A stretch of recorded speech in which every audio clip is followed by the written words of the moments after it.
भारत की एक मीटिंग और हिल गई दुनिया की ताकतें। दुनिया समझ रही थी कि खेल सिर्फ अमेरिका और चीन खेल रहे हैं, लेकिन दिल्ली में हुई एक मीटिंग ने इस सोच को पलट दिया।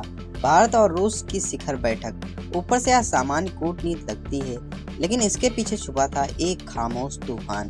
कैमरे मुस्कान दिखा रहे थे, लेकिन बंद कमरों में बात हो रही थी तेल, हथियार, सुरक्षा और भविष्य की रणनीति की। अमेरिका बेचैन क्यों हुआ? अमेरिका चाहता था कि भारत रूस से दूरी बना ले, यूक्रेन युद्ध के दबाव बढ़ाया जाए, संकेत दिए गए, चेतावनियां दी गई, ट्रंप द्वारा टैरिफ लगाए गए, लेकिन भारत ने कोई जल्दबाजी नहीं की। इस मीटिंग ने साफ कर दिया, भारत आदेश नहीं विकल्प चाहता है।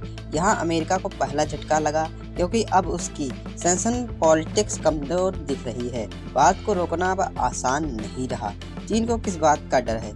चीन सोच रहा था कि रूस अब सिर्फ उसी के साथ खड़ा रहेगा, लेकिन भारत रूस की नज़दीकी ने बीजिंग की गणित बिगाड़ दी है। अगर रूस भारत के साथ संतुलन बनाए रखता है तो चीन एशिया में अकेला पड़ सकता है, और सबसे बड़ी चिंता भारत को रणनीतिक बढ़त। असल खेल यहाँ से शुरू होता है। अमेरिका और चीन दोनों अब एक ही सवाल पूछ रहे हैं, भारत आखिर चाहता क्या है?